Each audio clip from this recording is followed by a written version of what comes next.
This is Gadget Stop 321. In today's video, I'm going to be taking a look at the Pilot E95s and the Sailor Pro Gear Slim. Now, these are two seemingly diminutive pens.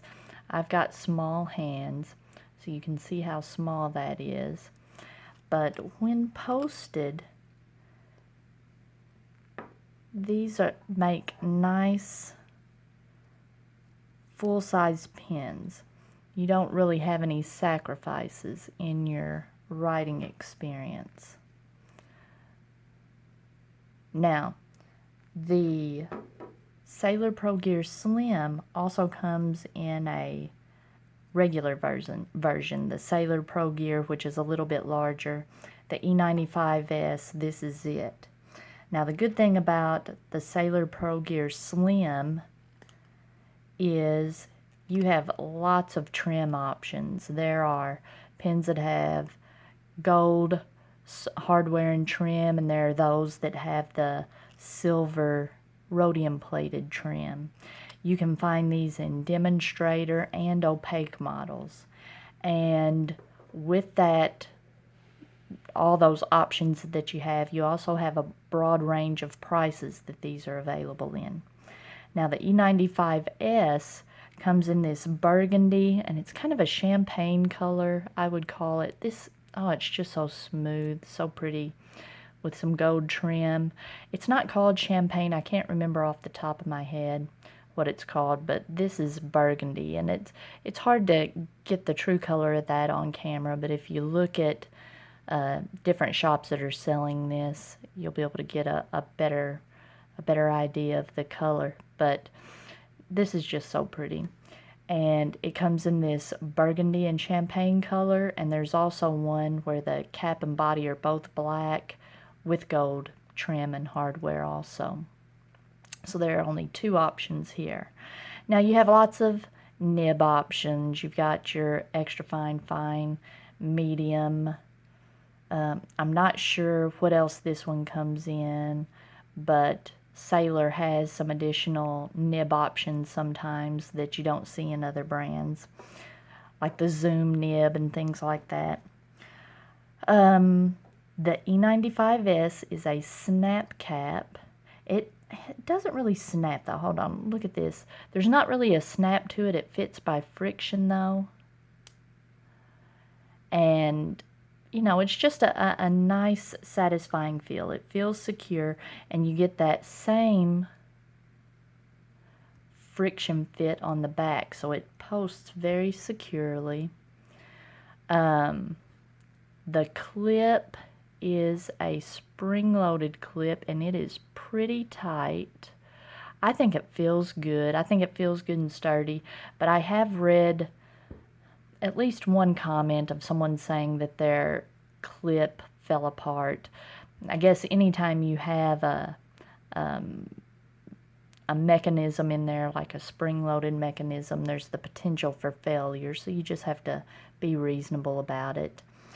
Now, I did it again with this pen. I was trying to be careful. I've got ink on my thumb there. When I was playing with it earlier, if you touch the nib anywhere around the edges where the plastic meets the gold nib, you see right there, I do it every time. Since there's no, nothing you feel when you're writing that's going to tell you, oh, I'm getting close to the nib, I end up touching it every time and getting ink on my finger. So that's something to watch out for. If you're someone who holds your pen real close to the tip, you may have issues with getting ink on your fingers. But I just have to try to consciously tell myself, hold it far back. Both of these are cartridge converter pens. Now let me show you. If you try to use this one unposted, even me with small hands, I can shoot a quick note with this, but using it for extended periods of time, it's just kind of small.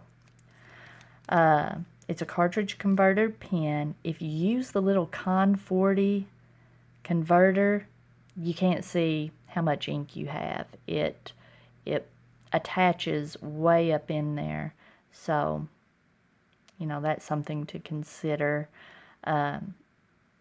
Maybe cartridges would be the better way to go. And if you don't like wasting all the plastic by using cartridges, just get an ink syringe and refill it with bottled ink.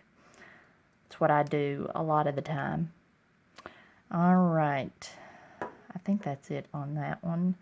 And the Sailor Pro Gear Slim has a threaded cap. It's got a little, I guess you would call this a more traditional nib. Let's get focused in here. And it's got a nice little flare there at the end. You have a tactile sensation you can feel when you're getting close to the nib. Cartridge converter. This one didn't come with a converter, so I bought a converter separately, but I just went ahead so that I could test these two with the same ink. I'm using a black ink cartridge that came with it, and I put some of this ink in the E95s as well. Got the same ink in both. I really like the feel of this pen when it's posted. That feels so nice. Weighted just balanced just perfectly for my hand. All right, it's got a simple but dignified looking clip. It's got a little bit of design to it. Let's see. It's got about the same stiffness as the E95s, but it's not spring loaded. It's just, you know, a regular clip attached up here. Let's see. Let's do a writing sample. These are both fine nibs. I don't use the E95s a lot. I'm having trouble with my focus. Well, and so I was really surprised when I got this one out and compared the two. This writes really similar, this fine nib writes really similar to my other fine nib pilot nibs, but these two write very differently. Let me see, I've got some Tomoe River paper, I've got some spare planner paper that I'm going to use for this. Man, I'm sorry y'all, having trouble with the focus.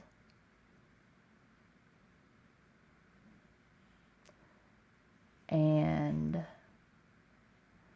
I noticed, I'm sure it's been like this the whole time I've had it, but I noticed before I inked this up, you're not going to be able to see it now, but the tines,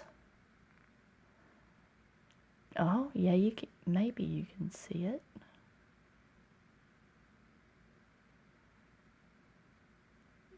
The tines don't meet at the end.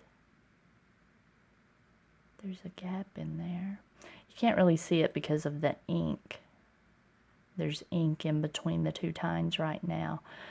But on most of my pens, the two tines just barely meet here at the end.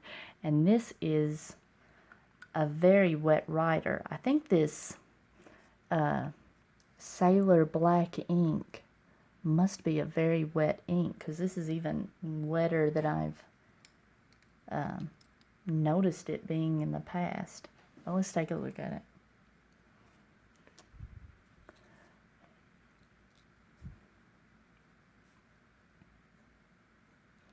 Well, if I can get it going.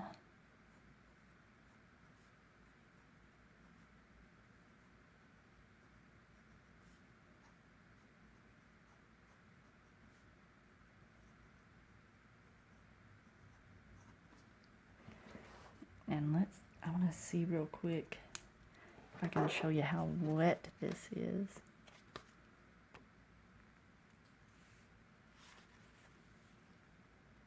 I thought I could get the light to shine off of it. Oh well, but you'll see when I compare it to the Sailor how much of a difference there is.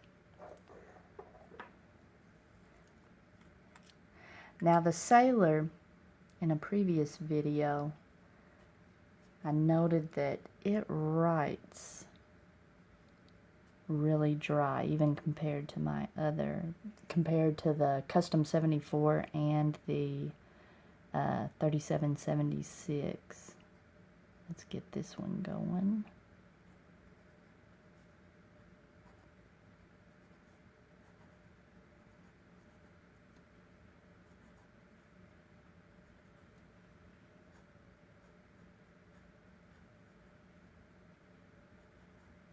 It's a fine nib also. But you see the difference in the line width there. And I'm wondering, I've used this off and on in the past, but I got this pretty early on in my fountain pen hobby. So as I accumulated other fountain pens, I used this one less and less.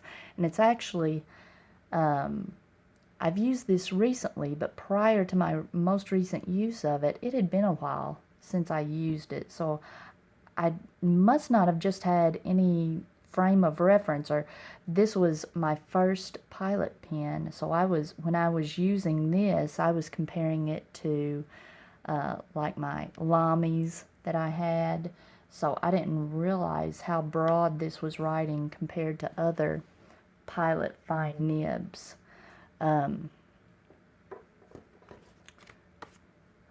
But I don't know if that's all E95s or if there's just something different about this one with the tines being spread apart. But let me see. I didn't really compare the smoothness of these two. You know, this one's not a scratchy writer, but I did notice whenever I got my Custom 74,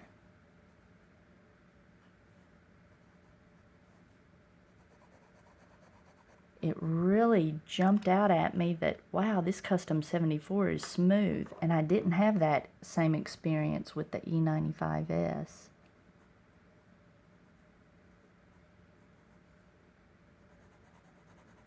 It does feel smoother than the Sailor, but I think it may just be because this one's putting down so much more ink. This one's writing a little drier. The E95s does feel a little bit smoother. But two nice pens. And I have to say, I love this pen. I love looking at this pen. I don't exactly love using this pen because I always get ink all over myself. I do love this pen, and the only thing that would make this pen better is if I could take the Pilot Custom 74 nib and put it on this. Wow, that would be the perfect pen. But if you found this video helpful, please give me a thumbs up, and if you'd like to see more videos like this, please subscribe to my channel.